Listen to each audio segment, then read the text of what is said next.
What is up, everybody? My name is Hector Flores, host of the Insert Name FC podcast, a member of the Belly Up Sports Media Network. You can find us on all things podcasting, Apple, Spotify, wherever you get your podcast fix from. You'll find us there, Insert Name FC.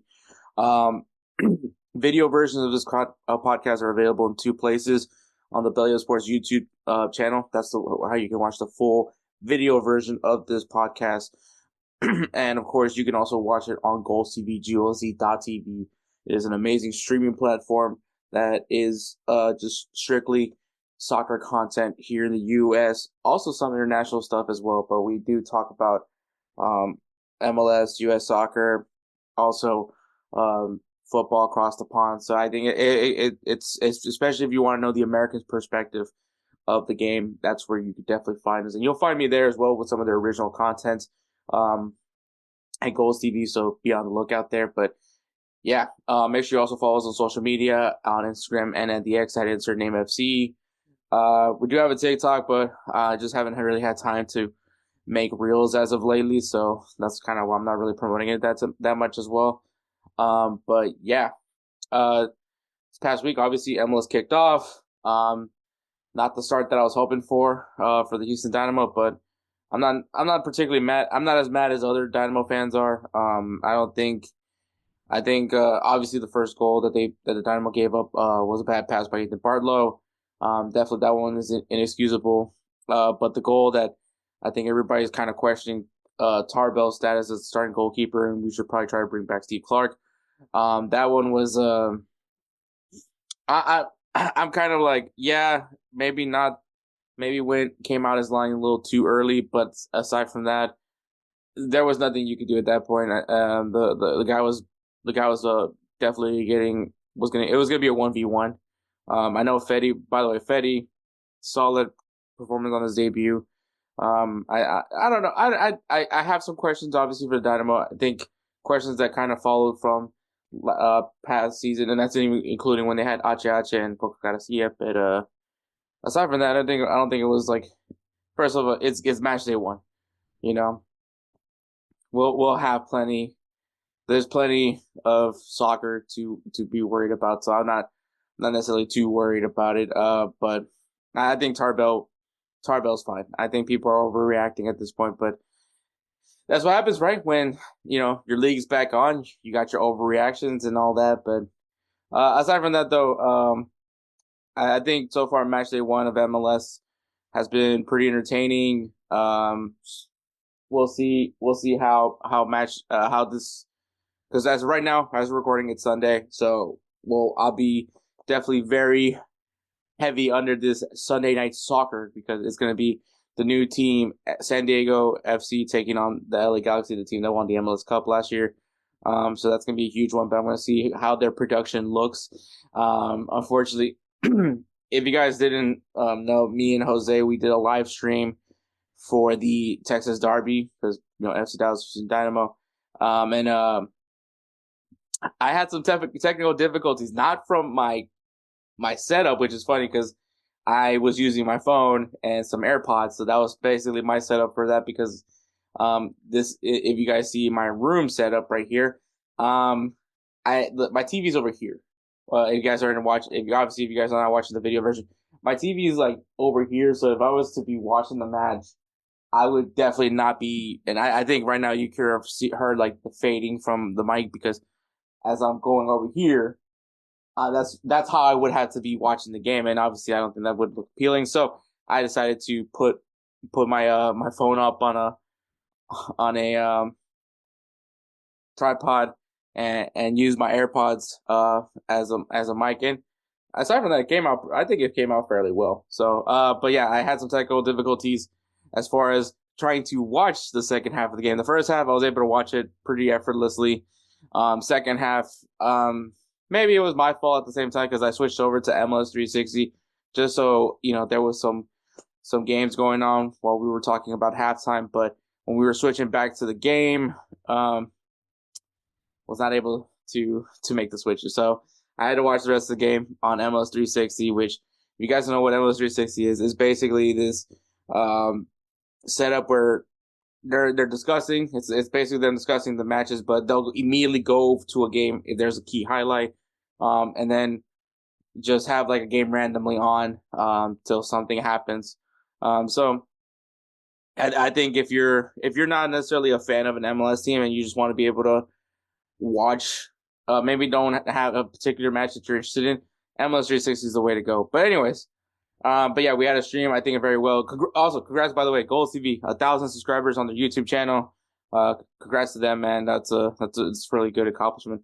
But also, well, I was saying is subscribe to the YouTube channel as well. We do post videos from these episodes, so it's a little bit more digestible for everyone. So we do that as well. So make sure you guys also subscribe to Insert Name FC's YouTube channel, because that's how you'll get like the shorter clips. So there's also that. But all right, let's talk about this episode, man. So episode 207. This episode we're going to have not headlines, but we're gonna look at the Champions League knockout, the play-in round. We're gonna recap the play-in round, and then we'll be previewing the round of 16. Also, give you guys my thoughts on the drawing of for this. Share my thoughts on that part at least. And we'll also have Jose on for MLS Onside review. So we're actually going to review MLS Onside. If you guys don't know, MLS Onside is essentially kind of like a Formula Drive to Survive, basically a docu-series that follows some players and teams of the MLS from the previous season. They unveiled it the day before. It's an 8-episode series, but they unveiled it the day before opening day to get people hyped for MLS. So me and Jose, we're going to start a series where we are going to review each episode, share our thoughts on the episode. And so, I thought it'd be an interesting thing to do. Announce players of the week, give you guys some games to look forward to this coming weekend. And yeah, pretty straightforward episode. I think maybe not go too long. I think that's the right thing to do, because of, obviously last episode you guys had to almost a 5-hour episode. So yeah, no Edward this weekend. He has the boys. Next weekend is probably gonna be a little tricky just because I have to go to a wedding. I'll see how I maneuver that around for that episode. But yeah, man. Aside from that, man, like I said, Champions League MLS Onside episode 1 review, and get players of the week and games to watch. Also, we'll announce our dog of the month for February as well. So be on the lookout for that. But all right, gonna take a break, and then we'll go right into the Champions League.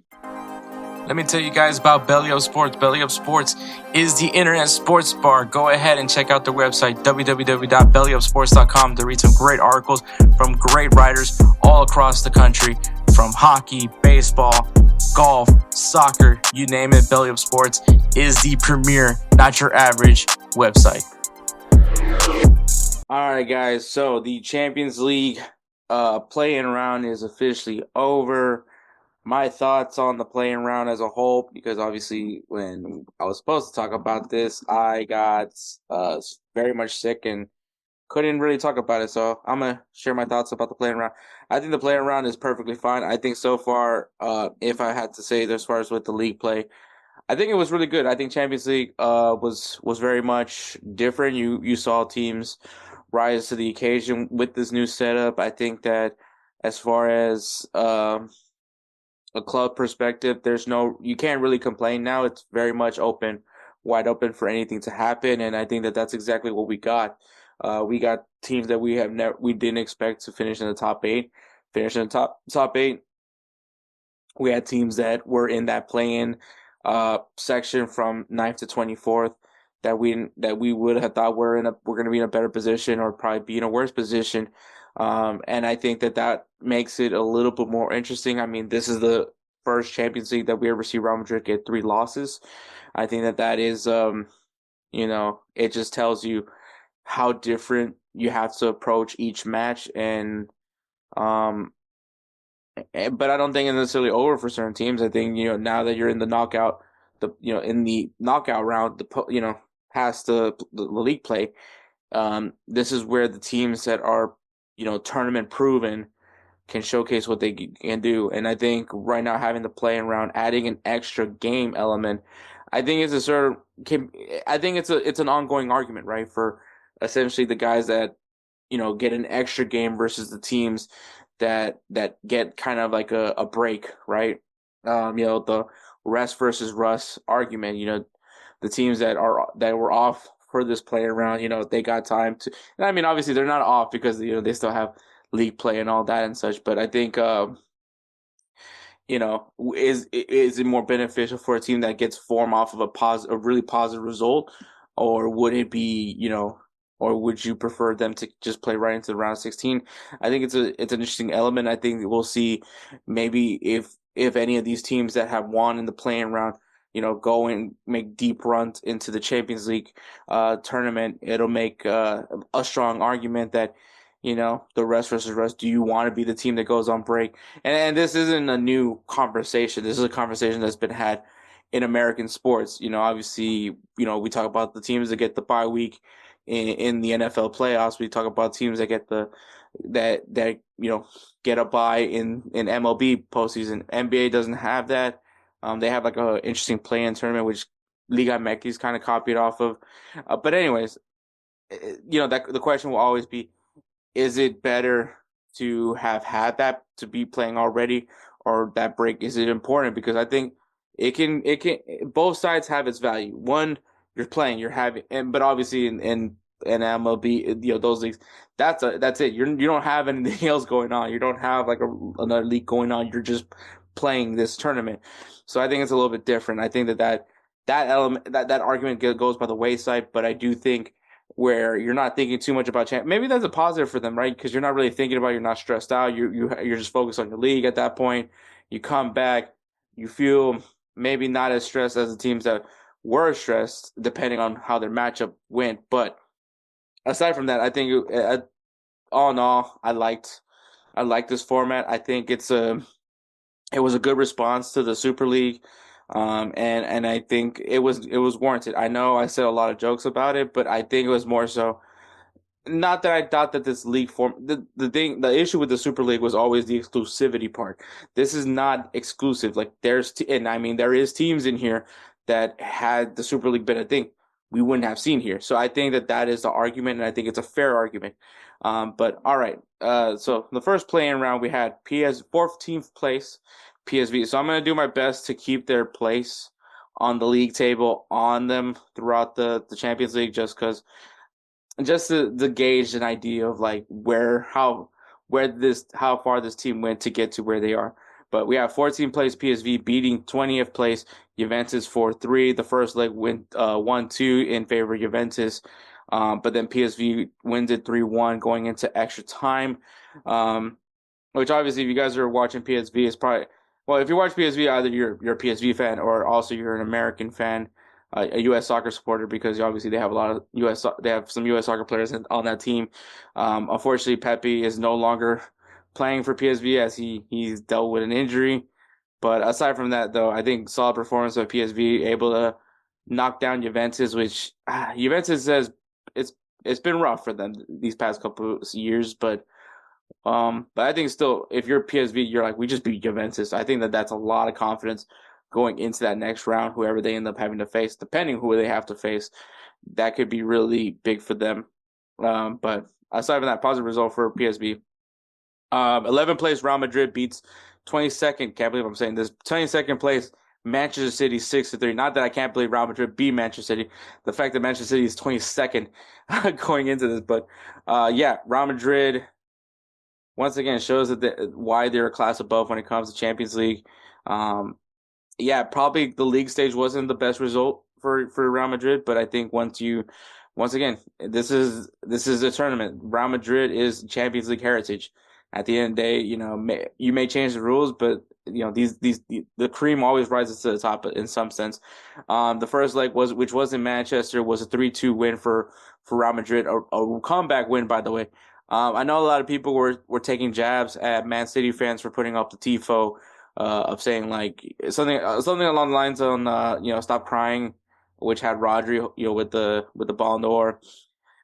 Look, I don't want to live in a world where people aren't able to talk crap. I think the banter is important. It's just as much as part. Look, as long as it doesn't get violent or racial, I'm fine with banter. I think banter is needed amongst fans, and obviously, like the players can't control what the fans do. Whatever tifo they're made.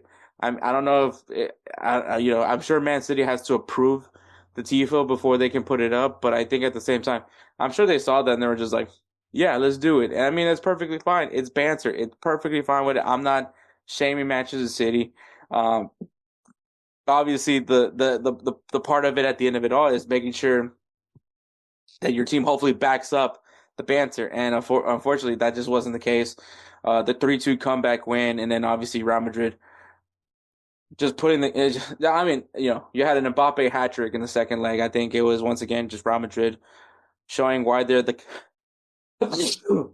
Oh, sorry. Once again, just showing why Real Madrid is just the class of the Champions League. I don't. To me, it's not a it. I'm not gonna say Manchester City was wrong for doing it. I think they should have done it. They should have put that tifo up. It's perfectly fine to put that tifo up. If you're gonna, once again, if you're a Man City player, you can't, you know, you're not gonna sit here and say, yeah, the fans should have done it. No, you should, obviously you should back your fans at the end of the day. But once again, as long as it's not criminal in any way, back your fans up. And I think I don't think Man City fans did anything wrong. I think unfortunately just the end product just wasn't showcasing. It was just um it's the same thing like with Erling Haaland, right? When he tried to tell Arsenal to be humble, and then they get freaking shellacked in their previous match. The last time they played Man City and Arsenal. It's just one of those things that like things are going to end up be brought back up, and I think obviously the whole be humble thing was brought up to Erling Haaland. In this case, everyone was like the moment they lost was when they put that sign up because you don't want to piss off Real Madrid. And I mean, Real Madrid, we're kind of being cheeky when they won the first leg. Second leg, I mean, like I said, they just put it out of reach and put the Mbappe hat trick was just a nail in the coffin. Solid performance from Real Madrid, Manchester City. Once again, just questions on questions on what's going on this year for them. But I'm not gonna sit here and tell you, man, that like once again, I'm fine with fans putting in doing making having banter. Like that's perfectly no. You should be doing that. You should do things like that. It's for instance, in NHL they did for their All-Star game they did the Four Nations tournament thing, and you had Canadians booing the national anthem.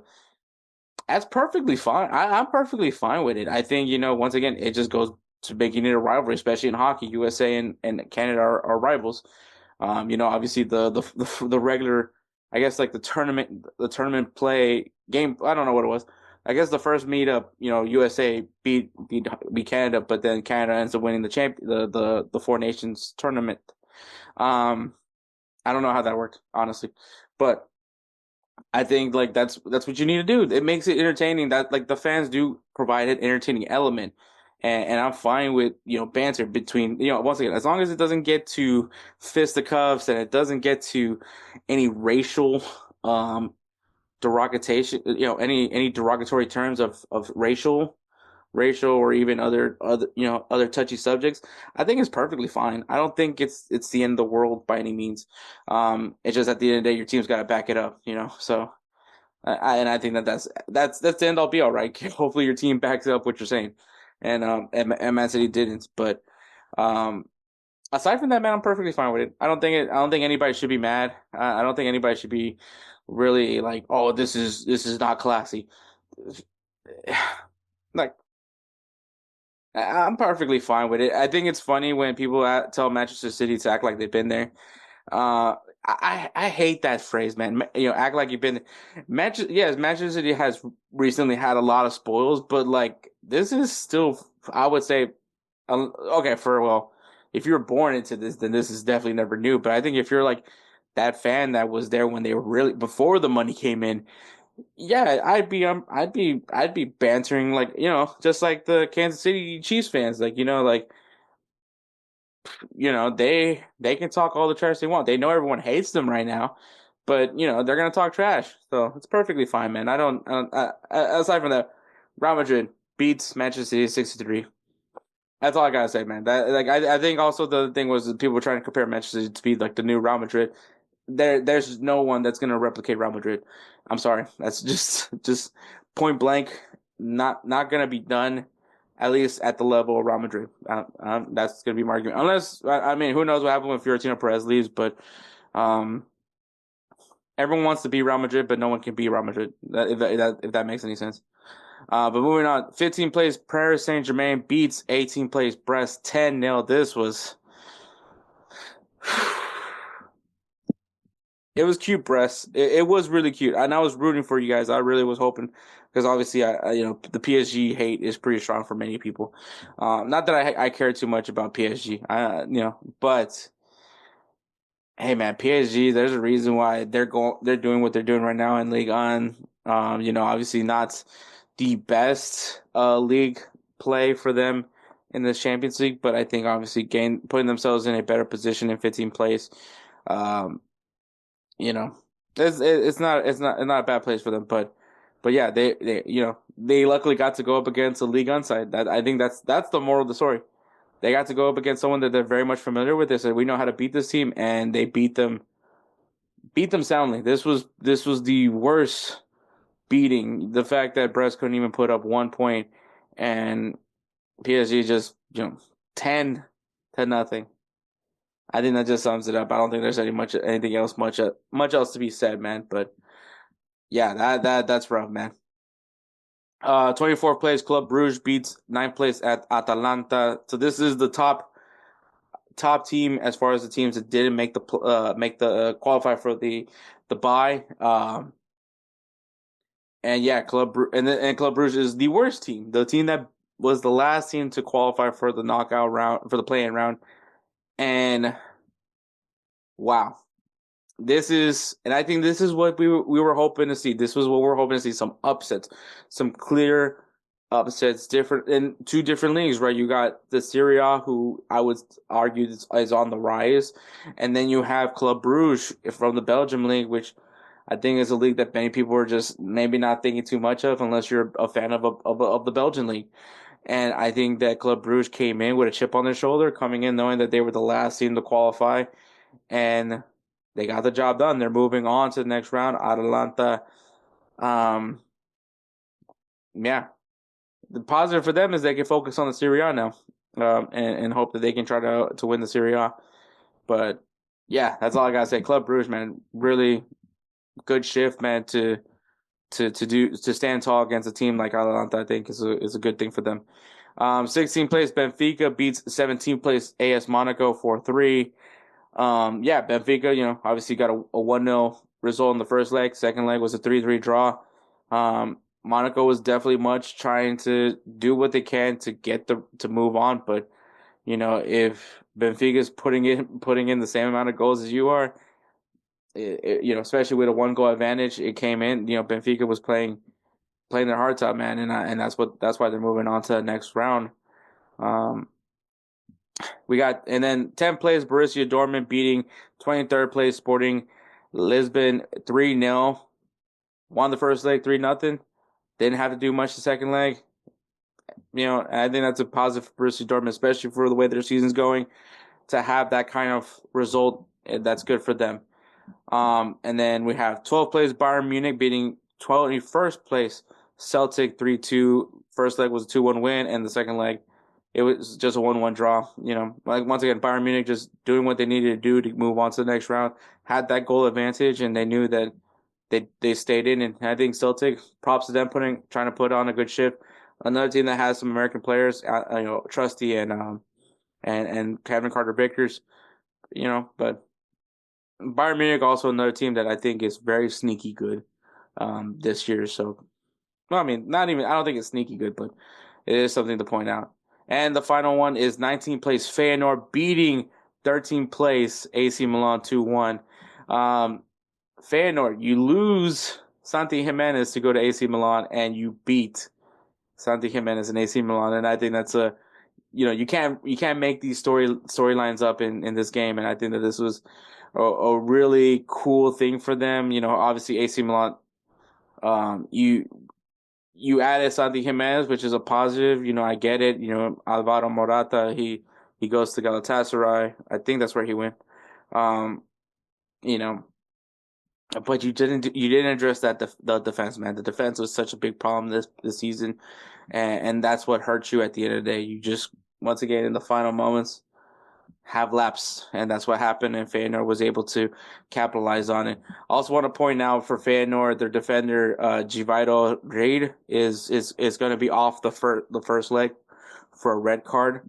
Aside from that, man, the playing round I think was really good. It was really entertaining. I think obviously you're playing for your life at this point, and I think that's going to just be this from here on out. It is playing because it is win or go home. And I think that we got some really good matches. We got some great upsets. You got Feyenoord beating AC Milan.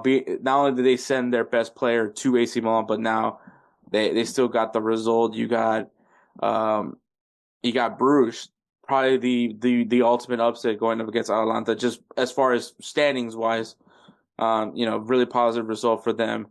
PSV, positive result for them against Juventus, man. Like all the Italian teams are eliminated from the knockout from this playing round. I think all that's correct me wrong, but I think all that's left is probably maybe Napoli.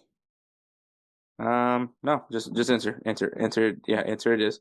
Um, but yeah, aside from that, man, I think this playing round was really good. It was really entertaining.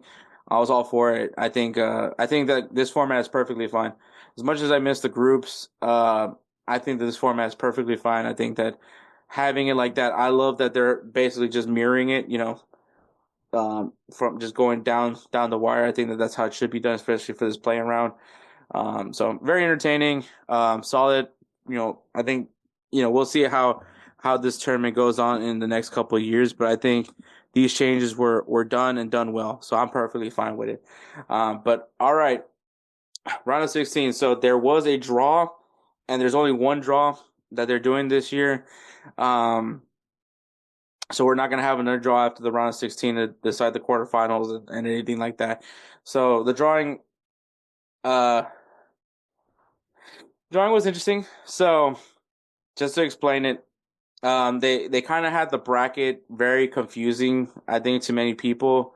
I thought initially what they were gonna, I didn't even think they were gonna do a drawing. I thought that they were just gonna be like, okay, the worst team, because so the way they had it was they had, they paired up first from first to eighth, they paired them off. So first and second, third and fourth, so on and so forth. And so from the first and second, then they were paired. You had the potential results of two matches. So, for instance, Liverpool, I think it was the winner of PSG, of the PSG match, and then another one. I forgot what was. Let me see. What was the Benfica, the result of the Benfica one. So I honestly thought it was going to be like whoever's the worst team has to go up against. So I thought that my logic behind it before I thought much of the drawing was okay, okay. Here you go. 16th place. 16th place. Benfica goes up against Liverpool. That's what I thought was going to happen. But now you're doing this drawing, and so essentially they paired off. Like I mentioned, they paired off first to eighth. So once again, first and second, third and fourth, fifth and sixth, seventh and eighth were all paired in together and into their little drawing bowls.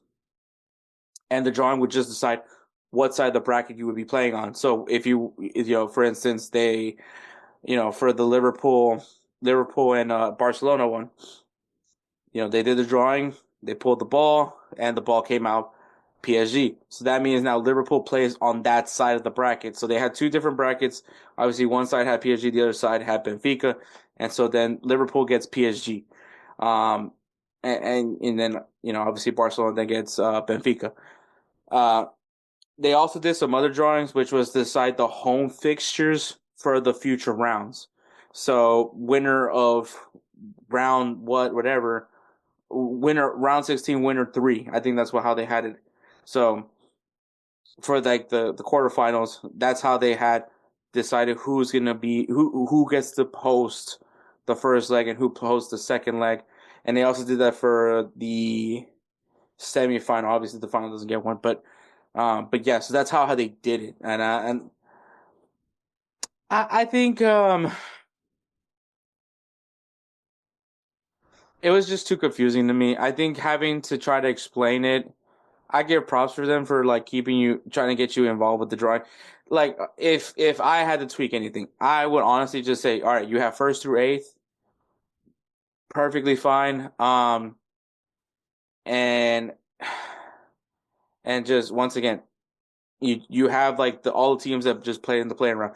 I'm perfectly fine if you would have just done it that way. Like that's how I went. And I will say too, like as cool as we're seeing some of the matches being played, I we gotta hold we gotta hold the same league. If you play the same league as the other team, you gotta find a way to make that work. Because I don't know, I feel like maybe having and let's just get into it, man. So um, this is how the tournament bracket has it. So that's how I'm gonna announce the matchups. So we have third place Arsenal taking 14th place PSV, which we played March 4th and March 12th. So this is this one side of the bracket. So these four matchups are the teams that are on that side of the bracket. But also they drew for who gets what match day. But anyways, third place Arsenal taking on PSV. I think for Arsenal especially, the way things are going for them in the league, they definitely need like a little pick me up. I don't know if PSV is the right team for that pick me up because I think PSV can make something happen here, but I think for Arsenal this is kind of the matchup that you would want to see for them. I think the other matchup would have probably been um Feyenoord. So you would have had an Eredivisie side. So I think that would have been interesting, but I think yeah, PSV probably not. Probably what if you're an Arsenal supporter, that's what you're hoping for. So I think you get PSV. I don't even think you would have been mad if you got Feyenoord as well. But yeah, third place Arsenal, 14th place PSV. That's the first matchup. Second matchup is fifth place Atletico Madrid taking on 11th place Real Madrid, which will also be played March 4th and 12th. This is where I'm like, I kind of want to see this a little bit further down the road, not right now, but hey, you had teams, you had Brest and PSG play against each other in the playing round. So I mean, you can't really change things now. I think, and which I mean, you can't change anything, but you can like let that happen, but then not have this happen. So I think perfectly fine. This matchup is going to be very interesting because Atletico Madrid and Real Madrid have yet to have won a matchup against each other. The last two Madrid derbies, especially in La Liga, have been draws. So somebody's gonna win it, man. Obviously, I'm pulling for Real Madrid to do so, but this Atletico Madrid team is pretty solid this year, especially in the Champions League. But once again, you're going up against the Champions League team themselves, Real Madrid. So you can never count them out. We got first place Liverpool taking on 15th place PSG. Um, some people might be scared of PSG. If you're a Liverpool fan, don't be scared of PSG. Like I get it. Like PSG could do something. I mean, Osman Dembele has been playing at a whole different level this year. But I mean, Liverpool has just been a beast, and maybe this is where the rest versus Russ argument comes into play. But yeah, Liverpool and PSG, you'll see them in March 5th and March 11th.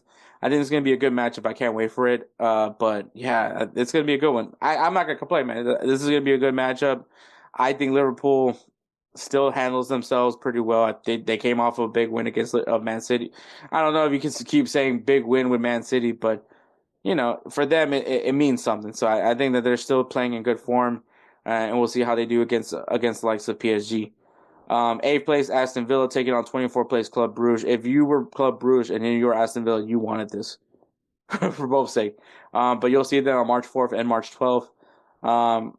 Aston Villa, man, really good in the Champions League this year. Obviously, got that last spot to guarantee themselves a spot in the round of 16.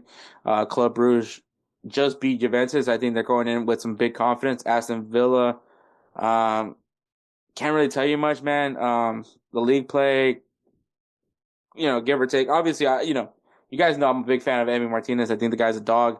But we'll see what happens, man. Aston Villa, there's some question marks behind it, but I mean, I don't think that they're mad about getting Club Brugge either, though. So, but I'm sure Club Brugge isn't mad about getting them either. But we'll see them March 4th and March 12th. And then the other side of the bracket, we got second place FC Barcelona taking on 16th place Benfica. I think Barcelona has definitely done really well in the Champions League this year. La Liga can be, honestly, La Liga, you could argue for all three teams. I think Real Madrid is now finding their form. But yeah, I think that, all three of these teams, Atletico Madrid, Barcelona, and Real Madrid, are going to be interesting to follow in the second half of La Liga. But Barcelona taking on Benfica, I think that's what they want. I think that's what they were hoping for. I think that I think you'll take this over PSG for sure. So I think that this is a good matchup for them. But you'll see them March 5th and March 11th. 7th place Lille taking on 10th place Borussia Dortmund March 4th and March 12th. Yeah, if you're Borussia Dortmund, this is who you wanted. This is who you wanted to face off against. I think Aston Villa could have gone either way, but I think Lille is an interesting matchup for them. I think right now, if you're Borussia Dortmund, you're trying to ride that Champions League wave as much as you can. I think this is where you're gonna, if there is a shot at a trophy, this is where it's gonna be. So I think that this is a good shot for them, and I think maybe they could probably make something happen against Lille. So once again, March 4th and March 12th for Lille and Borussia Dortmund. Bayer Leverkusen, sixth place Bayer Leverkusen, and 12th place Bayern Munich. March 5th and March 11th. I think that this matchup is going to be very interesting. They are both battling it out right now for the Bundesliga title, so just more bragging rights to put into here, especially if and I think while Bayer Leverkusen has been really good, Bayern Munich has also been on quite the tear. So this could go really. This is like the matchup, I think, honestly. As far as the Madrid derby as well, I think that's going to be one to get your popcorn ready for. And then the final one is 4th place Inter Milan taking on 19th place Feyenoord. Feyenoord did just beat AC Milan. Can they go back into Milan and take on Inter Milan? I don't know. Inter Milan is, to me, one of the stronger teams from the Italian league. They're also the only team representing Italy, so they're definitely got some pride at stake. But Feyenoord, you'll see that one in the March 5th and March 11th. I think the drawing went fairly, obviously, kind of, you already knew who they could potentially be playing. Like I said, man, I think it would have been cool to be able to have that element where, 1 through 8 gets paired up. You can be paired up with any of these teams. And I would even say that for that case, like, it maybe don't worry about, if they play in the same league. But I think that element would have been more interesting, because I don't know, man. I just don't think, I personally don't like thinking about, like, oh, we could either get, like, for instance, for Arsenal, we can either get PSV or we can either get Feyenoord. Like, I want the idea of having a mystery of who we're going up against, because especially when you look, everybody that's on that other side, like, if you're Arsenal supporter, it's like, do I want Real Madrid? Do I really want PSG? Do I really want Bayern Munich? I kind of really want to get Club Brugge or Feyenoord or PSV, which they did get PSV. But I'm just saying, like, I want that kind of mystery. I want that kind of, like, crossing your fingers, trying to see if you get a more ideal matchup. Because obviously the teams that got paired up with Real Madrid, PSG, and Bayern Munich, I kind of want to say Borussia Dortmund, but I don't know. Like I said, I don't want to know already who I could possibly get. And so, because a lot of people were like, I think this is going to be a Madrid derby, and I think that we got it. We got exactly that. So I can't wait for it, man. Obviously March 4th kicks off the round of 16, and we'll see how everything goes, man. And I can't wait. But all right, we're going to take a break, and then we'll go into our recap of episode 1 of MLS Onside with Jose Tellez of Goals TV. Hey guys, this is Hector from the Insert Name FC podcast, here to tell you guys about Canada Dips. It is a great tasting, superior alternative to traditional dip using CBD in a way that is radical, enjoyable, and effective. It comes in 5 core flavors: wintergreen, mint, citrus, mango, and American spice. Canada Dip CBD is the new evolution in dip, allowing guys to enjoy great, long-lasting taste without the downsides. If you guys want to go ahead and try them out, use the code BELLYUP20 at CanadaDipCBD.com. Once again, BELLYUP20 at CanadaDipCBD.com, and you'll get yourself 20% off your purchase. Thank you again for Kendrick for being a great partner of Belly Up Sports. All right, guys. So MLS decided to drop a new series before the MLS season kicked off, literally the day before. It's an 8-episode series. Part of me thinks this probably should have been dropped like a week before, but that's not me. It's not my call. But yeah, so they dropped a series called MLS Onside. Essentially, it is a Drive to Survive. Actually, I believe that people from to Survive actually did this. So, and of course, if we're gonna talk MLS, just football in general. Of course, we're gonna have Jose Tellez from Goals TV to come talk on, and obviously wearing the FC Dallas hat after obviously the first day of matches for MLS, but it Yes, happened. sir. It It happened. happened. It happened. And I love to send friendly reminders wherever I can. So I appreciate the welcome, Hector. Yeah, bro. No, this series, for a lot of reasons, I'm sure it probably didn't come out when it was ideal. I also think that at the same time, right? Like the first month of any new season, especially for one like Major League Soccer, they're so focused on just capturing as many new fans as possible in that first month, first few weeks of the season. So maybe the timing was somewhat intentional. But yeah, we'll talk about it, man. I actually have a lot of good things to say about it so far. I'm um I'm pleasantly a fan. This is someone again who like watched Drive to Survive. Not a racing fan, not an F1 fan. You would never catch me in my living room with a cooler on a Sunday just watching NASCAR or anything else. I mean, just not that guy. But I did watch Drive to Survive, and I was pretty intrigued by it. So, of course, man, Onside by MLS was going to be interesting to me. Yeah, and I think as far as it goes, production value, I think from what I got from it was MLS and Apple TV can do more. And I think that this was kind of hopefully a sign to show we're gonna do more. We're gonna give you more content, which is something that honestly is needed, especially on Apple TV, because besides watching MLS and MLS 360, which if you guys saw the live stream, I was very familiar with MLS 360 this year. Um, being that I was unable to watch the Dynamo FC Dallas. Maybe you know what? Apple TV probably did me a favor that I wasn't able to watch that second half. Um, Probably been raging. yeah, I mean, I think because I didn't actually see the initial and it initially, I wasn't able to be angry about it, which I guess some of the Dynamo fans were like, "Man, this guy's kind of even keel." I'm not. I'm not even remotely close. I overreact. I think one day I said, "Let's kick Rudiger out one time," but Jesus. Yeah, yeah. Neither here nor there, but that's wild.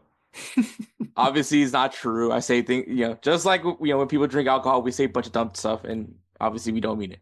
Um, but yeah, but essentially, yeah, I enjoyed it. I think the first episode, I have not watched any other episode. I'm actually trying to be sticking to the doing a weekly episode discussion. So I am not going to. I actually rewatched this episode plenty of times because I was wondering if I missed anything.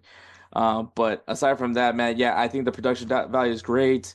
I think at least if I'm seeing kind of how their setup is obviously a little backstory to the club or the player, and then they kind of start talking about what's leading in, which is obviously the game that's going to be highlighted on this episode. And then obviously, I feel like that's how they did it. Drive to Survive obviously is a little bit different, where they just follow one team, one group, one racer specifically throughout the entire season. So you see a lot of the races throughout the season with that race team, and then obviously each episode, especially that. This is not that case. This is just going off of one specific matchup, and I will say it makes the most sense to kick it off with the first big match of the season last year, which was Inter Miami taking on LA Galaxy. Mhm. It makes the most sense in the world. Obviously, so much backstory behind it. You got Lionel Messi, Sergio Busquets, and then on the other side you have Ricky Puig, who once played with those guys at Barcelona. So yeah, it's episode one. Episode title was Back to Glory. And the summary is amid Messi mania. I like how they use it. Miami and LA Galaxy gear up for a huge early season test. Ricky Puig opens up from the pressure of superstar expectations. So yeah, LA Galaxy, Miami. What else that needs to be said about when it comes down to it? Yeah, I think in all honesty, man, I think that first game last season, for all of us MLS sickos out there remember it well. I think the narrative around that game, if I remember correctly, was really, really focused on Puig coming back to play against the teammates that he never really got a firm chance to play with at Barcelona, right? It was more of that, like him living in Messi's shadow. And you got that a little bit kind of throughout the episode, right? He even mentions it himself a couple times, how he tends to get the same questions around Messi, his time playing with Messi, what it's like to play with him. That really was a lot of the narrative, but I like how they chose to spin it for episode one on the storytelling side, on the content side, right? Of course, with Goals TV, we're all about that, right? Content that brings fans in. I think they did a really good job with that. I think from my perspective, like when I was watching it, because I took some notes too. I watched this episode probably at least a couple times, and I felt like again it was, and I think they might have actually said it one time throughout the whole episode where when you think about how you want to tell this story, Messi has to be part of it. What narrative can you build around that? I think they picked the perfect one. You have the OG brand, and for those who haven't followed MLS since MLS 1.0, right, since the late 90s, Galaxy, you ask any other foreign football fan anywhere across the world, what team they know from Major League Soccer, it is always the LA Galaxy. Like there were a lot of times, I mean, 10, 15 years ago where LA Galaxy were more famous than Major League Soccer as a brand. Like more fans just knew them. So I think the narrative was perfect. You literally get the Galacticos of MLS up into a certain point most recently, right? With some of the down years that the Galaxy have had, but still much of their history is embedded in bringing some of the world's biggest talents to Major League Soccer and being the team on the West Coast, right? The Hollywood team that, usually wins titles, but if not, just really is the global brand of the league versus the new Galacticos, right? And it's so weird even peeling that layer back because Messi has been the antithesis of that throughout much of his career. Much of his career, he was fighting Real Madrid in La Liga as the people's champ, right? As the pride of Barcelona, the anti-establishment team, right? Like that's always what he was. And now it's like, bro, this storyline they're building through Apple TV is firmly bro, he's helping to build the Real Madrid moving forward of Major League Soccer, and he's at the heart of all of it, right? Like this is his team. He's at the heart of all of it. You heard the backroom staff around those guys and what they want to build. So anyway, without going into too much further detail, then we'll talk about that. I think the narrative they pushed, OG Galacticos versus the new one, and how that will continue to shape itself as more fans catch on to MLS. To me, that was awesome. No, yeah, I think the fact that you brought up, and that was actually my first note, was the Super Club of yesterday versus the Super Club of today. Because yeah, that's part of LA Galaxy's history from, even the most recent dynasty that they had, which was obviously Landon Donovan, um, David Beckham. You got Robbie Keane, and even then you could sprinkle in a lot of legends of the game being able to play here. Stevie G, probably not as memorable, but Stevie G was here. Zlatan Ibrahimovic, the all-time, bought a page out of the newspaper, said you're welcome. Kind of, but the names always come to the Galaxy, and it kind of starts from David Beckham. I think, um, for the longest, I mean, yeah, LA Galaxy has always had a good group of players. You think of Carlos Ruiz. I know you think more so for FC Dallas, but still, he did have that. What was it, golden goal in the MLS Cup that one year.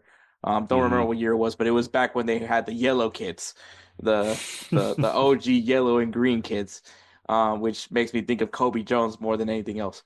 Um, Yeah. but yeah, I think that LA Galaxy has always been the standard of MLS, and while Inter Miami maybe is not essentially yet the standard, but everyone believes they are the standard of MLS, if that makes any sense. It does, bro. You have to imagine in this day and age, there are more Inter Miami kits all around the world being worn by fans today than LA Galaxy, period. You heard them say it, right? The highest selling jersey in the world by any one individual team is the pink Messi jersey for Miami. And it makes sense, bro. I have one in my closet, right? For a number of reasons. I'm a massive Messi fan and I get one from every team he's on. But also, again, this is just such a historic thing for the best player in the world to be here. But yeah, I mean, you can't ignore it. Like the Barca boys, they are very much a super team. And Apple TV is doing, I think so far, from what I've seen, a really good job of pitting them against, the OG super team. And it's crazy how they're helping you. They're almost, again, like I've never, not that I've ever had a grudge against LA Galaxy, but they've been the team you want to hate, right? The evil empire. If you've watched MLS for longer than a few seasons, I would say, longer than a few seasons, probably the last decade or so, you naturally would just never feel any sort of, I don't know, empathy for LA Galaxy fans because they're the winningest club, winningest team in Major League Soccer. So, and it's now kind of crazy how this docuseries is starting kind of to pull me in their direction a little bit, right? Empathize with what they're building now versus what they built previously, all due to what has happened in the last couple seasons with Messi Mania. It's crazy. Yeah, and I think that segues right into, I mean, once again, you're talking about Inter Miami and LA Galaxy, and I think when you talk about that past, last year, you saw two completely different type of styles of player acquisition. Obviously Inter Miami is the Messi and Friends kind of thing, and it's kind of funny now because I'm like, I guess maybe Messi is the LeBron James of soccer because he's basically doing what LeBron does. If anybody knows anything about the NBA, LeBron everywhere he went, he made sure he got his buddies on the team. He actually got to pick the coach he wanted on the team. As a matter of fact, JJ Redick is currently the coach of the Lakers. Has he ever coached an NBA team before? No. And, Yeah. and they literally have a podcast together. So I mean, that doesn't get LeBron and friends, Messi and friends. I mean, Mascherano is now the manager of Inter Miami. Does he have any first team coaching experience? No, No. but mirror for mirror. I didn't expect that this was where we were going. Yeah, I mean, I agree. I agree. And to kick off the episode, man, I think they did a good job of building up that narrative, right? Starts off with Miami. Automatically, you have to go right to where Messi and friends are located, get a feel for Miami as they pan into it. You're hearing from Beckham, you're hearing from Jorge Mas, their whole front office. I think what really stuck out to me, like in that opening, let's say 10 minutes where they kind of went back and forth between Miami and the Galaxy.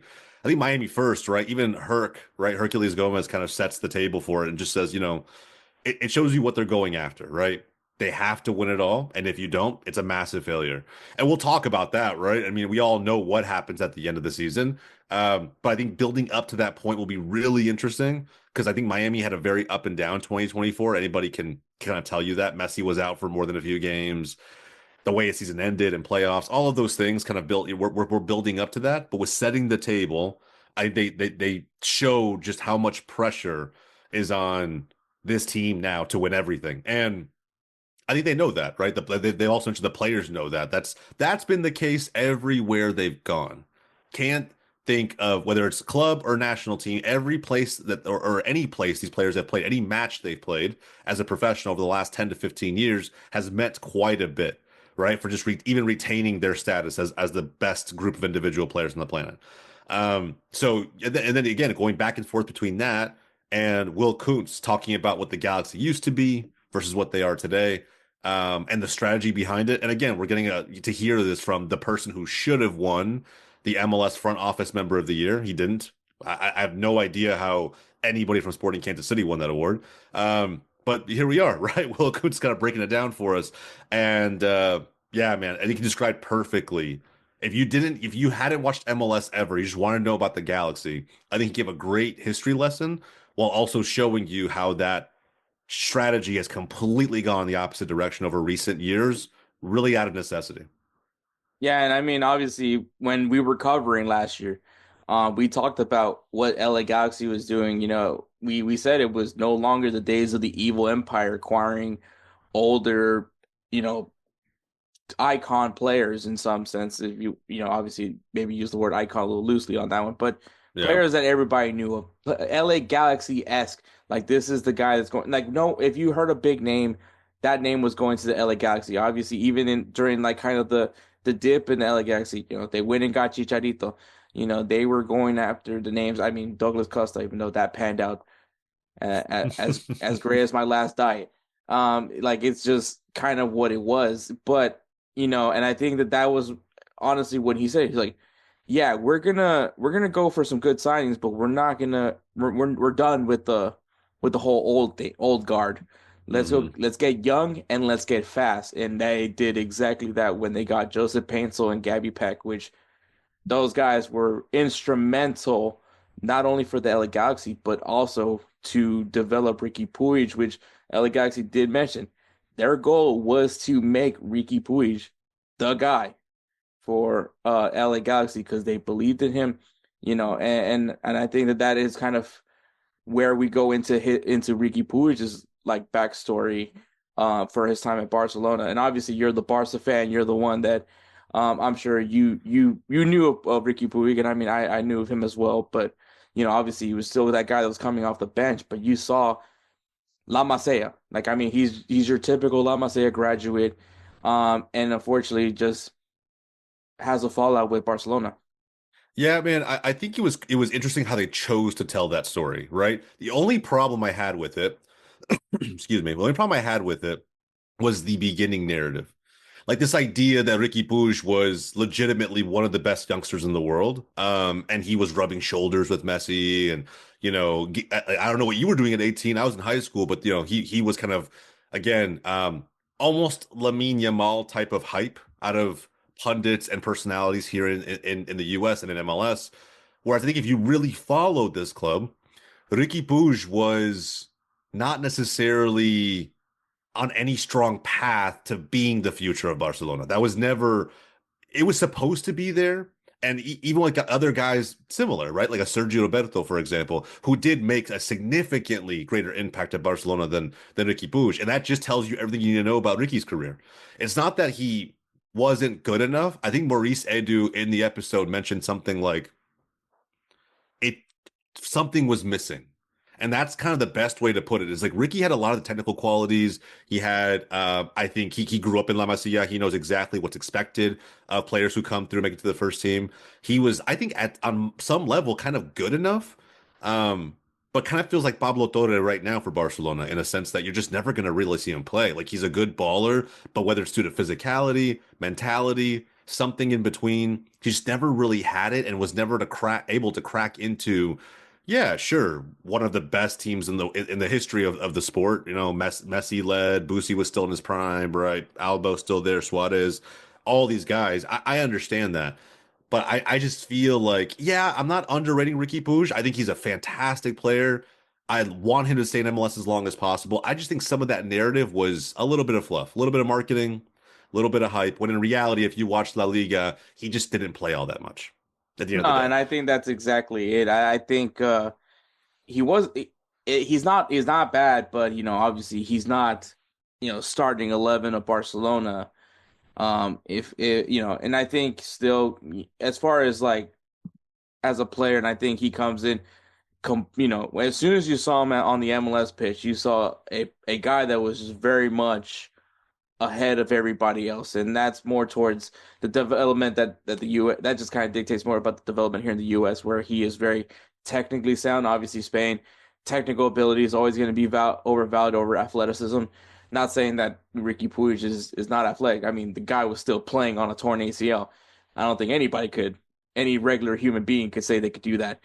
Yep. Um, but I think for Barcelona, I think when he came into US and one, he's not a big dude, At all. and I think that that's kind of where you see now where U.S. soccer development, all they care about is guys that are fast and big and strong, and once again overvaluing athleticism over technical ability, which is a whole rabbit hole that I'm not trying to get into when it comes to uh U.S. soccer development, but. Yeah. And you know what? You brought up Maurice Adu, and I think, yeah, he talked about everything that you would want from Ricky Puig. Like, he did have the creativity. He does have the IQ. You said that there's something missing. I love that Edu, for some reason, had to point out that he's a good-looking guy. Um, Bro, he is. I mean, to be fair, Ricky is a good looking dude. I think, we you need know, to lift each other up, man. We need to start doing that as men. We need to just, stay strong, my king, kind of yeah, thing. But absolutely, bro, absolutely. I will say though, I mean, yeah, I kind of, if I'm maybe I'm reading too much into this, Mo. If I am, let me know. I hope it's fine that I call you Mo.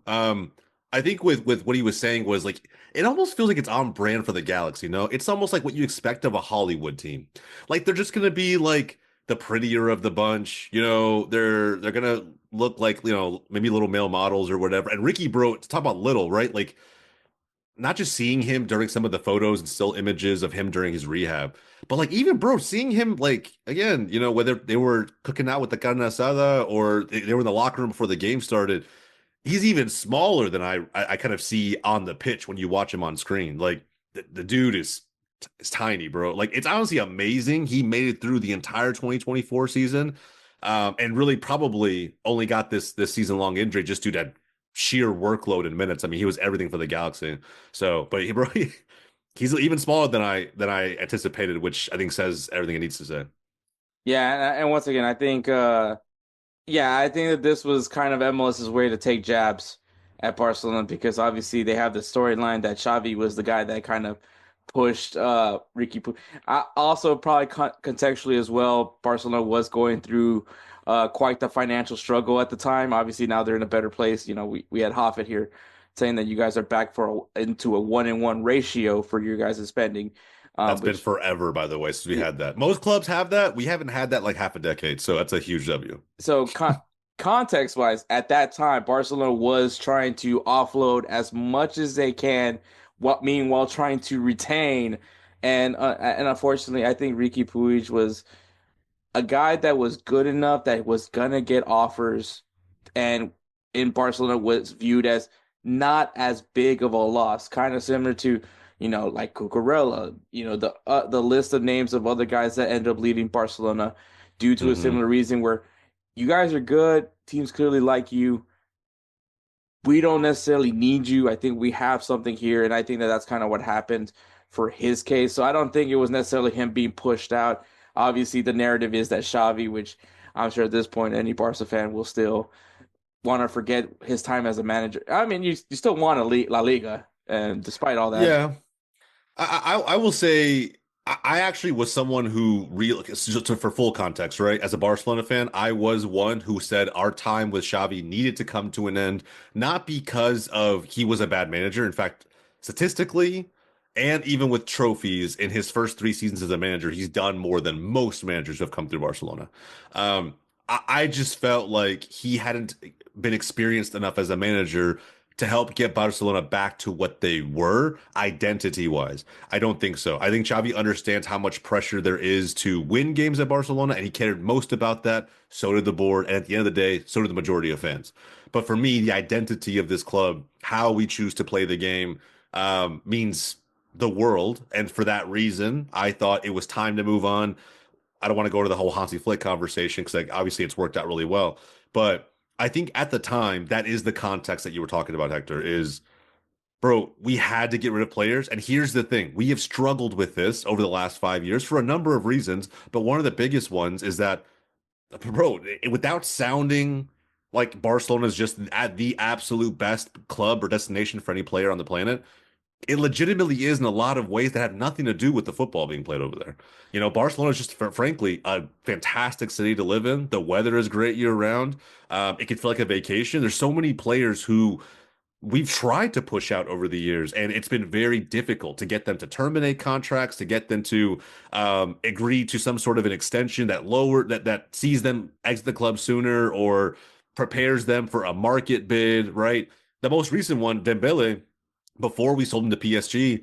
For that ridiculous, release clause, we had to find a way to restructure all of that because, frankly, as his contract was coming down, he didn't want to resign.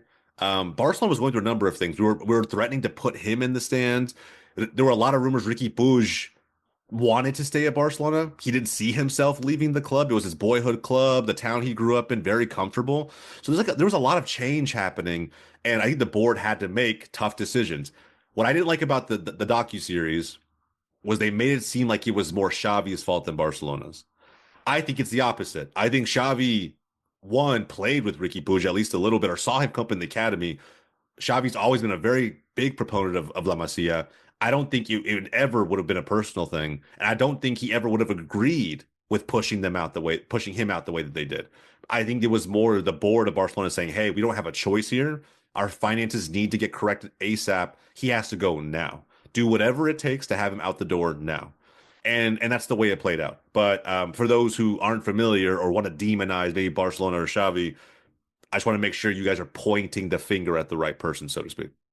Yeah, and I think also uh obviously you mentioned the carne asada that they had where like Ricky Puig was talking about how he tries his best to get the players together, and obviously one of the quotes that he said was that he felt that LA Galaxy is more of a family than Barcelona, and funny enough, I immediately thought of tactical manager when he had his interview with Eddie Johnson, and he talked about the difference versus of Europe versus MLS, where in Europe they're like, no, I'm not gonna talk to you, man. You're trying to take my job.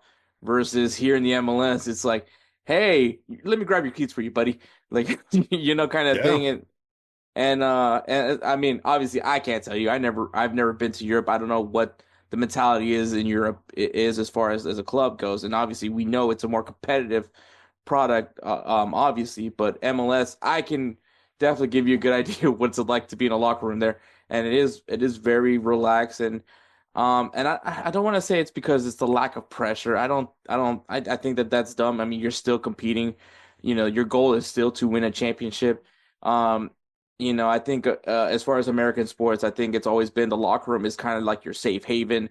That's where you get to just be guys being guys, and then when it's time to get on the field, it's time to put in work. So I think it's a whole different. Americans probably view it a little bit differently, in some aspect. I don't think, even in American sports, last thing a quarterback wants to do is train the guy that's supposed to be taking his job.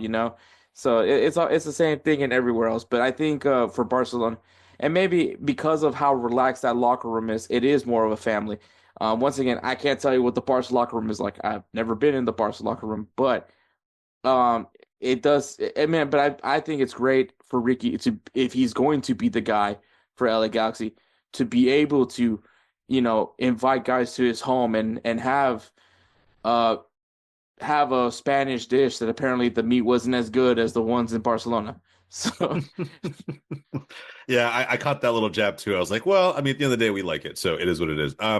No, I think that stuck out to me too. I think, and for a number of reasons, I think it's just an American culture thing, a sports culture thing. Because I think it's the same down in Mexico. I think if anybody's ever watched the Chivas docu-series by Netflix, the opening episode, I can't remember what year it is that they fail to qualify for the playoffs, and the Chivas owner marches into the locker room, middle of a post-game discussion, right, and tears the entire team a new one.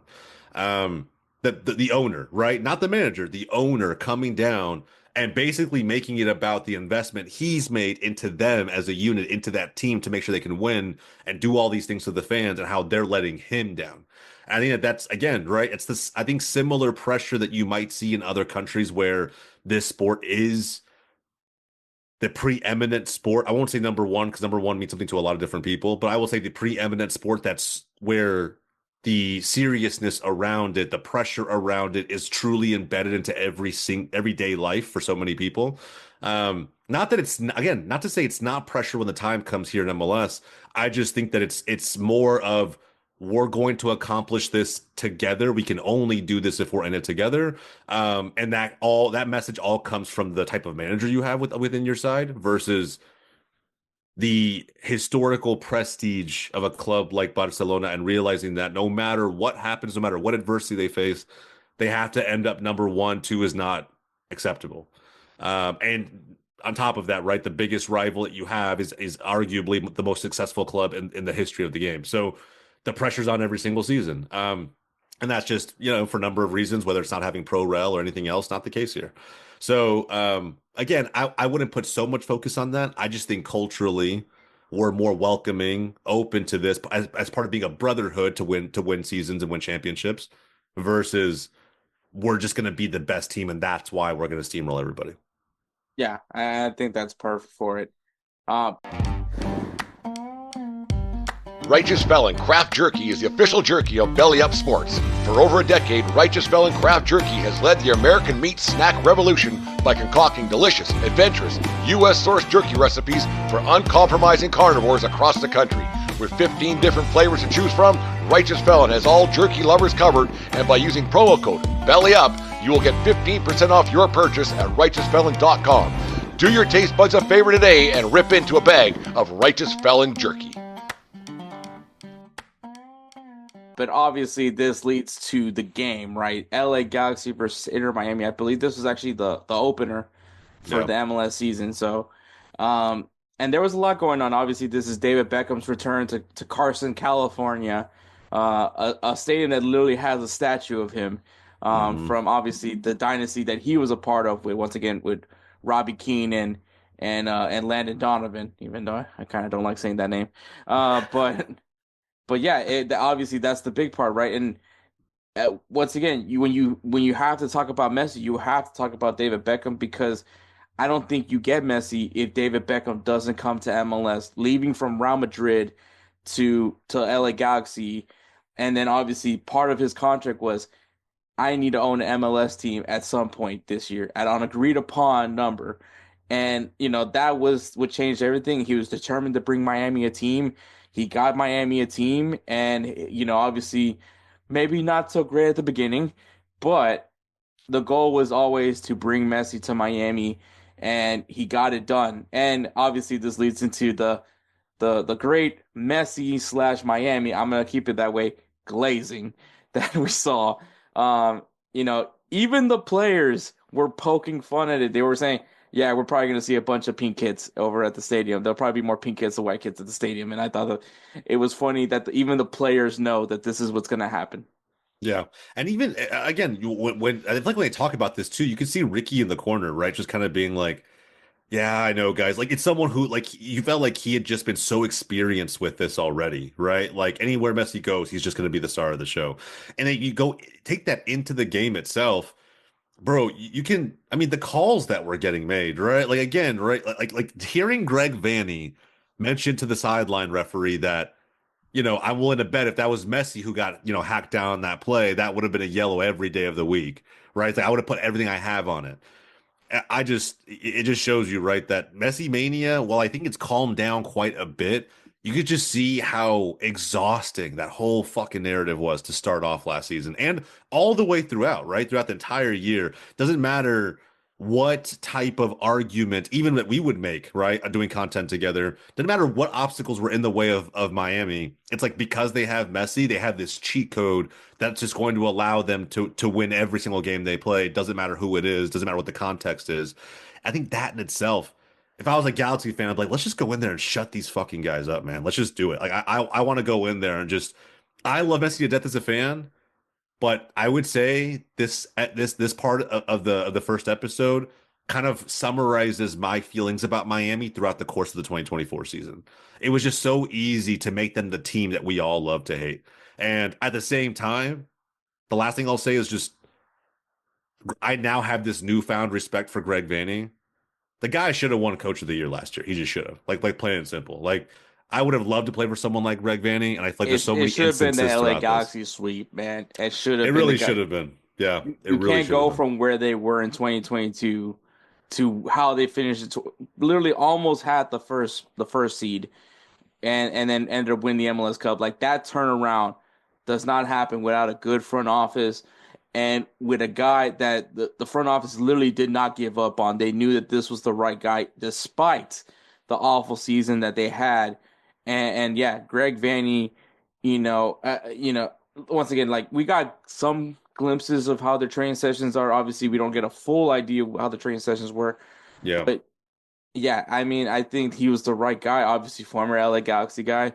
And through and through, and just as ambitious as the club is, he's also wanting that because he's got some of that success from his previous time in stake as well. And yeah, the first, it was just wild. Just when you see the stadium going into it, you see the Miami fans, you saw the LA Galaxy fan that was tailgating. Takes his sweater off, and you just see a fat Messi on it, and he's a Galaxy supporter. You got the kid with the Messi kid saying that his uncle's gonna be crying when his LA Galaxy team loses. And then also the most wildest thing I ever saw was in the stadium. Someone put out a somebody drew this, made a sign where they had Messi literally spanking Ricky Puig, which that Yep. was just wild to me. Um, it's your home Insane, bro. stadium. It's your home stadium, and I this is happening in your home stadium. I don't know, bro. In all honesty, if I'd been one of the Galaxy fans there at the stadium, I don't know. I would have found a way to like I don't know, man. I get depending on who's holding that sign. If it's a grown ass person, I don't know, accidentally finding a way to destroy that shit or tear it up or something. I Oops, don't know. my I beer spilled. Yeah, my beer spilled, bro. I don't know, but there's no fucking way that I'm gonna let some random away fan come in and just like I don't know, just react with some stupid shit. And most importantly, bro, like coming after your marquee player, using Messi, because you can't, what argument are you gonna have against that? Yeah. Messi should spank Ricky Puig. In all honesty, he should, but you're not bringing that into my stadium and hanging it on me like that. No way. Yeah, and it was actually like hung in the stadium. Like it was like no one fought this. Like it was just there. Maybe, later on in the match, maybe it happened. But yeah, I think that, and what's funny is like, it's funny because I think of like how I don't understand. At one point, I felt like I didn't understand the hate for Wrexham.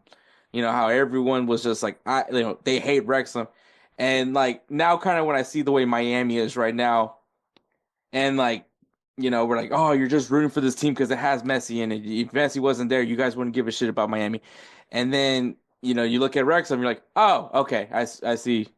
If you guys didn't have Ryan Reynolds, you'd still be back down in the fifth division. But Yeah.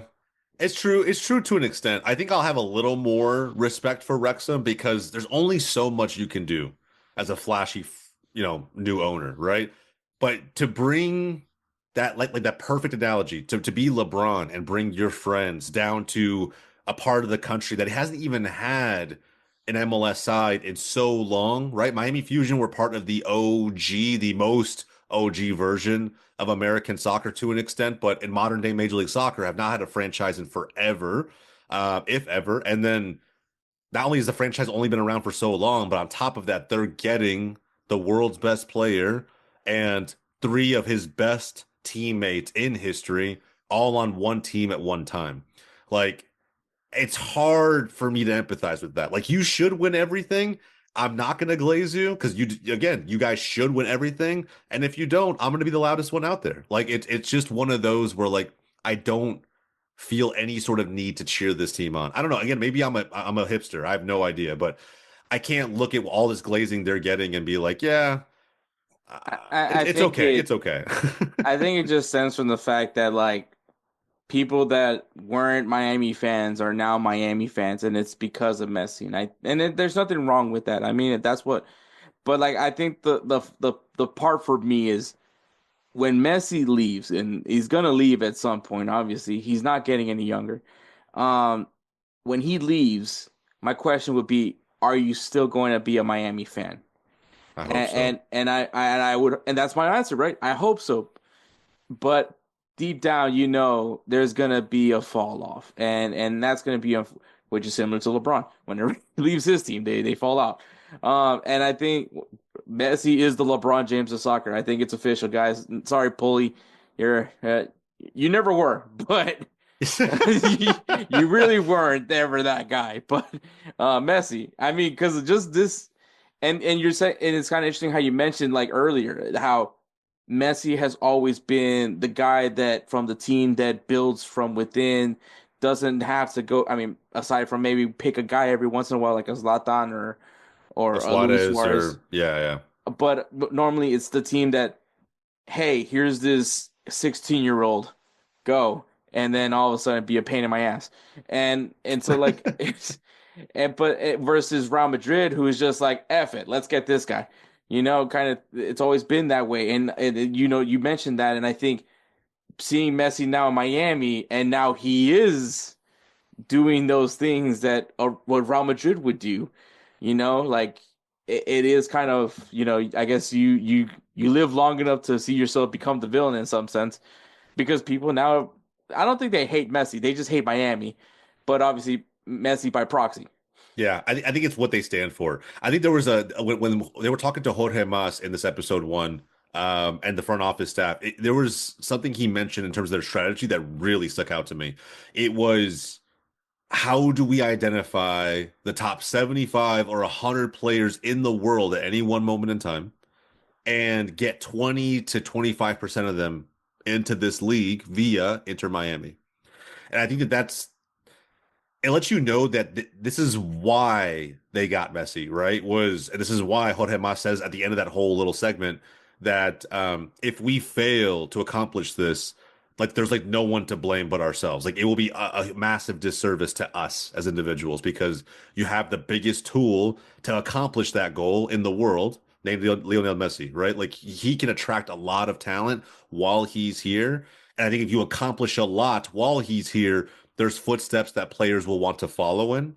And so, I think to continue this Galacticos era that started with Miami and the Barca boys down in Miami moving forward, I think they should be on pace to do it, but Messi will have to win. And that's why, again, we're just gearing up for what we all know Real Madrid is today.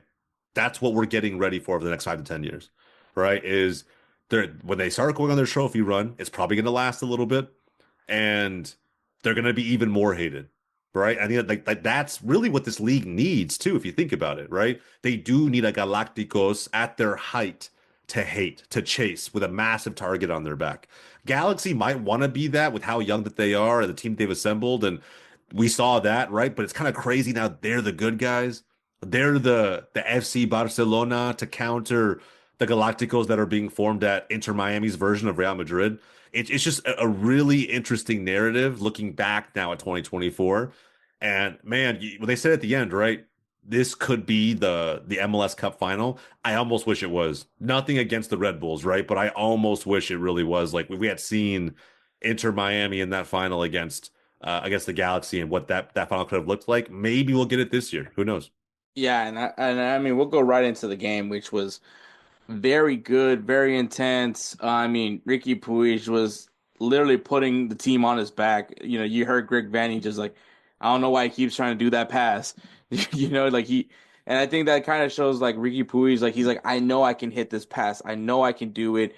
I'm not gonna give up on this play. I know once it hits, it's gonna hit.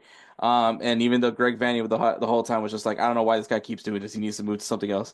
And once again, this shows like also like how I mean coaching preparation all that comes in is important leading to the game, but at the end of the day once it's game time it's following the game plan but also trusting your instincts and making the right decisions. And I think Ricky Puig, which is one of the reasons why he was brought to the LA Galaxy, was because of his vision, because of his decision making.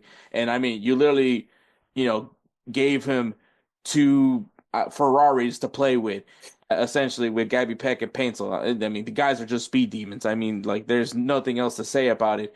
Um, but obviously, the first, and when you talk about putting all the pressure on him, a penalty comes into play, something that maybe many players would think is a routine move to do.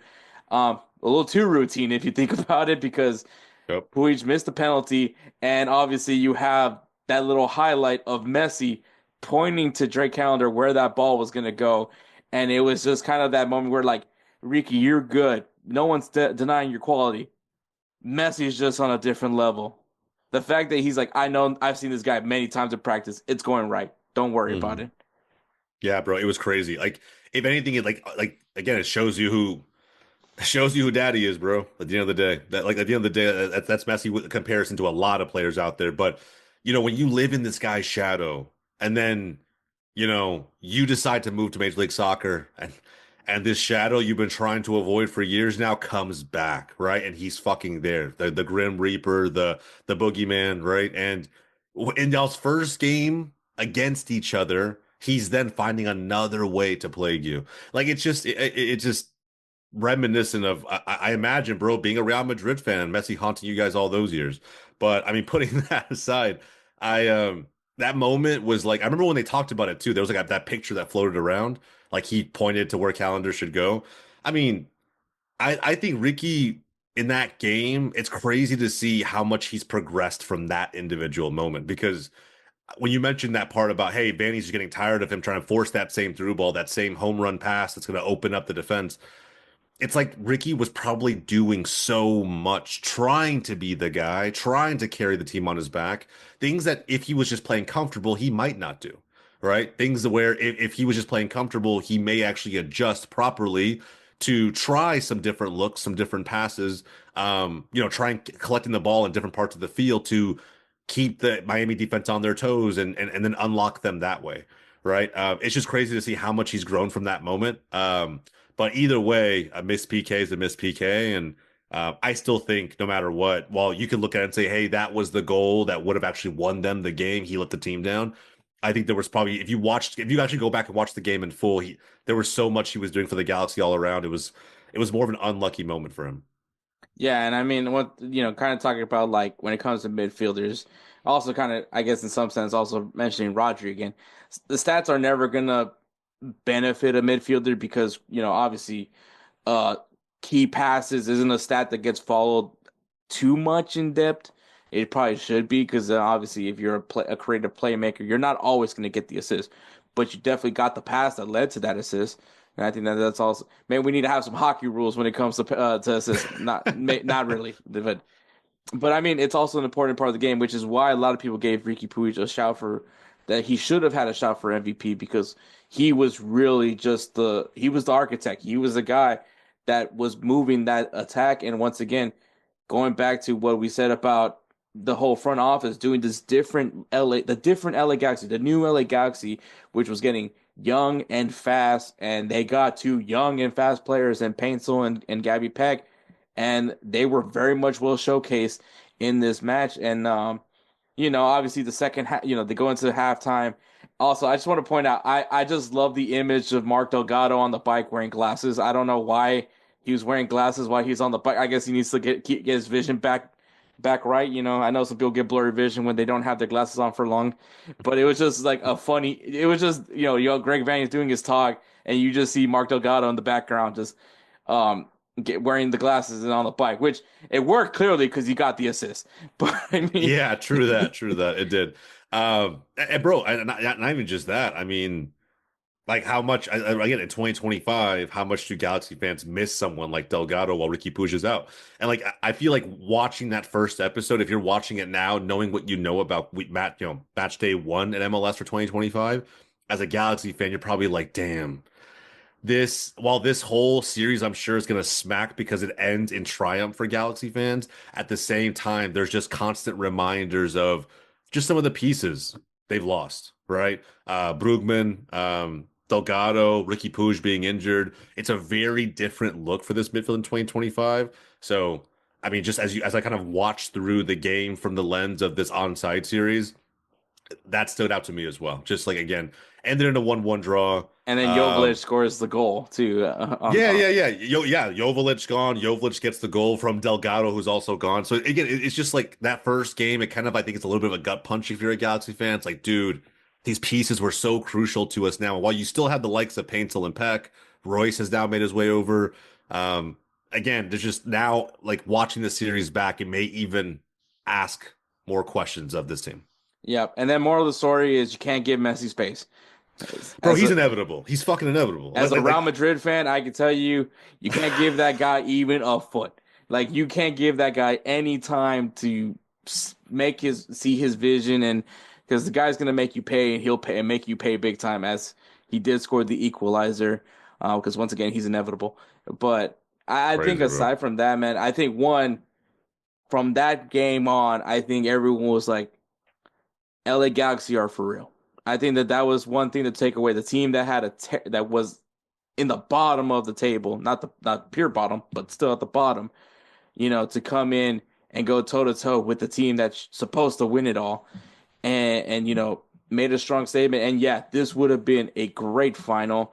And then the fact that this obviously East and West, they only see once in a season, every other season, I believe, and to have that to kick off the year and to end it with Inter Miami and LA Galaxy, knowing that they did not win that first match, knowing that someone had to come out on top of it, the storylines would have been ridiculous. But I mean, we got the final that we got. I'm not going to complain about it, but yeah, I think it was pretty cool to hear all that was being talked off by the LA Galaxy to say, that they did everything they did was the right decision because it led to them winning the MLS Cup that year. Yeah, I think so too. And I think that, again, I'm really excited to see where they go with this narrative next. I feel like a lot of it will revolve around Greg Vanney and how, again, they had their moments. Like the Galaxy, if you watch the 2024 season in full, we covered it a lot on our channel at Goals TV. It's just like they have ups and downs. It's somewhat of a roller coaster, especially through the middle of the season where they would drop points to some teams that they had no business dropping points to. So my own team included FC Dallas, and so I think that there's just still ups and downs along the path to MLS Cup that I'll be really curious to see how they tee those up through the content, through the storytelling, because and again, even when some big moments happen, right? The emergence of Gabriel Peck and Paintsel and Joveljic, them being the big front three in this league that was kind of taking down defense by defense overnight. So yeah, man, I'm excited to see what happens moving forward. But no matter what, I think you do kind of get this sense of like, we didn't win if we're Galaxy, right? We didn't win, but this is still better than anybody expected out of us. I think it's going to be a good season. It kind of just feels like that coming out of it. Yeah, it was one of those where we may have not won it, but you definitely got you earned our respect kind of thing. For sure. So I think that was a solid way to end that episode. And I think honestly, MLS Onside, keep this going, man. I love it. I think that maybe drop it a week before just because so it's easier, more bingeable if some sense because obviously once you kick off MLS season, it's MLS season, baby. But this gives me like hope that we're gonna see more from Apple TV. Like let's make this, you and me, Jose, we spent a lot of money to get Apple TV, obviously, Yep. and we want our money's worth. I think it's fair for any consumer in general, but if you're able to do things like this, I think that it gives the fans hope that we're gonna see more, and hopefully we get our own MLS version of Hard Knocks.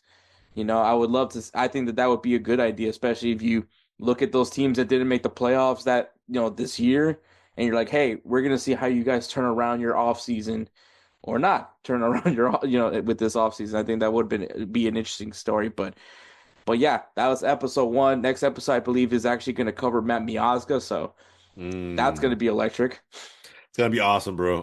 Everyone remembers, of course, if you watched MLS 2024, the Matt Miazga.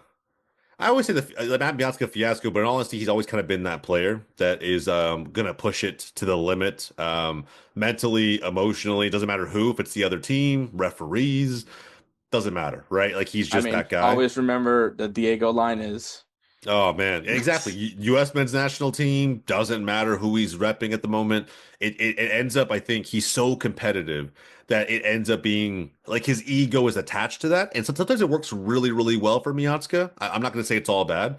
I would still want him on my team, 1,000%. You just need to have a way to control him, and you could see with that teaser at the end, Noonan just fucking annoyed, just fed up with it, right? I think in the press conferences, in the way that he's yelling for Matt to calm down during these moments, and yeah, man, I think it teed up episode 2 in a massive way. I'm super excited for it.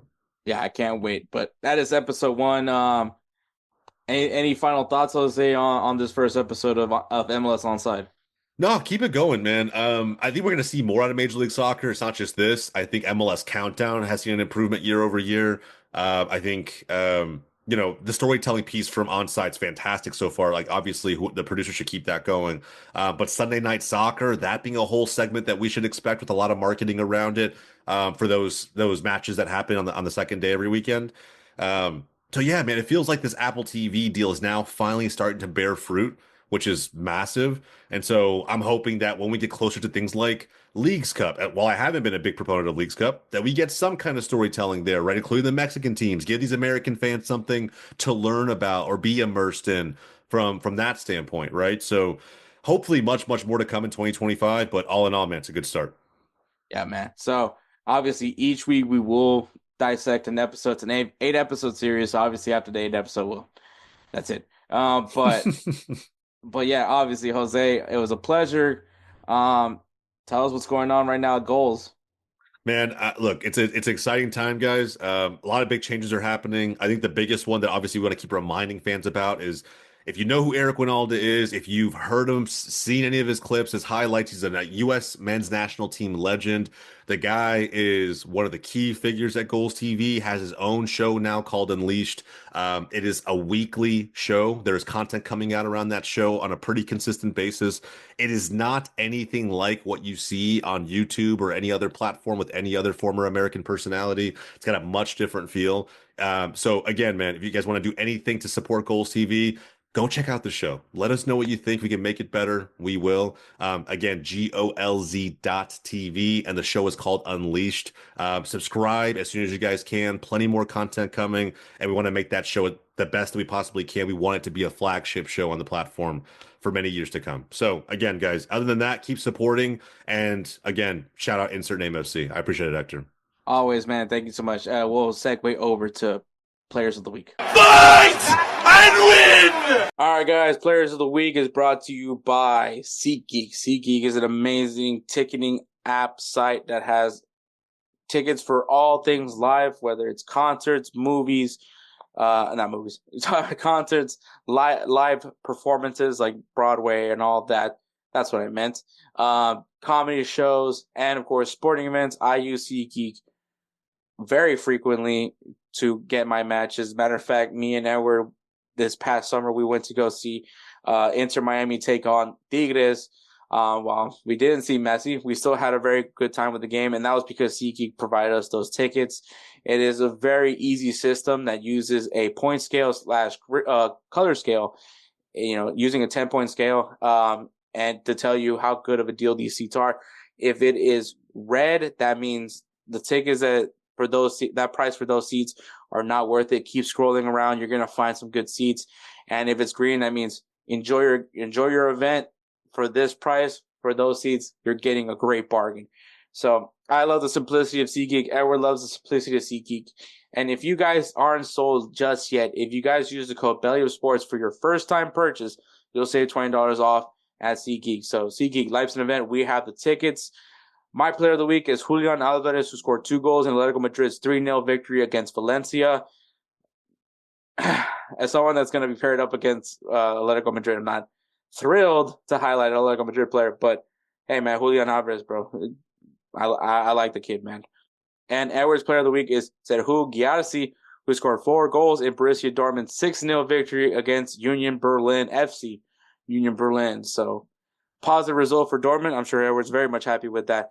But those are our players of the week. Congratulations to Julian Alvarez and Serhu Gyasi for being our players of the week. Once again, use that code BellyUpSports at checkout for your first purchase at SeatGeek.com, and you'll save $20 off your first purchase. All right, guys, we got some games to watch this weekend. We got Charlotte FC taking on Atlanta United in the MLS. Yes, and if you're in America, it is going to be free because it's on Fox for your local listing. So check that out, man. Charlotte FC, the debut of Wilfred Zaha versus Atlanta United, who got their wonder kid back, Miguel Almiron. And Leif looks really solid. So here in the U.S., man, go watch that game. We got also America taking on Toluca in Liga MX. We also have Necaxa and Tigres in Liga MX. And for Sunday night soccer, we got Houston Dynamo taking on Inter Miami. Obviously, Houston Dynamo, not the best start to the season. Inter Miami also could be argued not the best start to their season. And I'm sure this game's going to be sold out because it is Inter Miami. So we'll see. But it is Sunday night soccer. We'll see how that broadcast does. In Liga, we got PSG versus Lille and Lyon versus Brest. Bundesliga, we got VIP Stuttgart versus Bayern Munich and Eintracht Frankfurt versus Bayer Leverkusen. In Serie A, we got Napoli versus Inter Milan and AC Milan versus Lazio. In La Liga, we got Real Betis taking on Real Madrid and Atletico Madrid versus Athletic Club Bilbao. And if you're a Prem fan, it is the FA Cup. Make sure you guys get ready for some good matches there. So, obviously, lots of good stuff this weekend. I'm going to try my best to watch some matches because your boy is going to a wedding. And, yeah, that's all I got to say about that part. But, all right, man. Obviously, that's not all the games to watch this weekend. But if you guys need a good beginner's guide, I think I provide you some solid matchups to enjoy this weekend. But all right, we're going to take one more break and then we'll wrap this show up. Hey everyone, it's Ryan from No Credentials Required to talk to you about one of our newest partners at Belly Up Sports, SeatGeek. Yeah, live sports is great on television, but the feeling of being at the arena is a priceless experience. That's why our friends at SeatGeek are there to help you find the best tickets at the best prices. Not only can you get tickets to sporting events, but you can also get tickets to concerts, comedy shows, musicals, and more. Search for your desired event now at SeatGeek.com, enter promo code BellyUpSports at checkout, and you save $20 off your first purchase. SeatGeek. Life's an event. We have the tickets. All right, guys. So, February's Robo Flores Dog of the Month is Kendrick Lamar. Yes, this is not going to be directed only to soccer players, football players. It is going to be rewarded. If you had a moment in that month that gives us the vibe of a dog, you're gonna get it. Kendrick Lamar had the ultimate dog moment this month. I don't know when he won the 4 Grammys, but I believe it was also in February. Correct me if I'm wrong on that part, but that's not really what I'm highlighting. But obviously, if you guys don't know anything, Kendrick Lamar and Drake have had a little rap beef amongst each other, and you know they started this little rap feud, and Kendrick Lamar essentially ended it by making a song called "Not Like Us," which ends up he called Drake a lot of things in that song, particularly a pedophile, and has been probably one of the most streamed songs in just everywhere. And it won some Grammys, and Drake is obviously not happy because the guy's not winning at life right now. I mean, I'm sure he's rich and everything and all that, but yeah, he just can't go anywhere. Essentially, Not Like Us is essentially kind of like, if you guys ever watched Euro Trip, and this is probably aged me a little bit, but Euro Trip, in the movie, the main character, they create a song called Scotty Doesn't Know. The character's name is Scotty. And the song is essentially talking about how Scotty does not know that his girlfriend is cheating on him with the lead singer of the band, and they're talking about all the things that they did while him not knowing, like, having sex with each other while they're on the phone with him, having sex with him having sex with each other at church, having sex on his birthday, and like throughout the movie, the song follows Scotty when he's going to Europe, because obviously in the movie he's going to Europe to try to meet this German girl that he fell in love with, and as throughout the movie goes, you actually hear Scotty Doesn't Know essentially becomes like a hit, and it's like you're even like, I think when they go to Eastern Europe, they have like them blaring out like a techno version of Scotty Doesn't Know. So like the song becomes very popular, and like Scotty just can't leave the song, and so I think that's kind of similar to what Drake happened. The song, he just Not Like Us is just following everywhere where he goes, and it becomes funny. And I think that's essentially what's happening. And obviously, when they announced that Kendrick Lamar was going to perform the halftime show of the Super Bowl, which is very highly biggest viewed event in America, in the United States, definitely one of the most viewed events, and the halftime show, obviously, you always have this marquee performer, and they got Kendrick Lamar to perform, and everyone was waiting, because obviously, contextually, if you guys don't understand the whole thing, Drake was prepared to sue Kendrick Lamar if he performed Not Like Us on the Super Bowl, which I think he sued the Grammys as well, because obviously then the whole auditorium was singing Not Like Us. And so, as Kendrick is performing this song, which obviously had a lot of other deep meanings, kind of, jabs at the government and all that, but mainly also taking jabs at Drake, because once again, Drake represents everything that Kendrick Lamar doesn't like about the music industry as far as the hip hop culture goes. And so he does all this. He takes shots at him, takes jabs at him. And once again, people are wondering, like, is he gonna play Not Like Us? Is he not gonna play Not Like Us? And he kind of gave like a little hint. Maybe I might play it. I don't know yet. And then he goes and plays Luther, which was really good. I love SZA and all that stuff.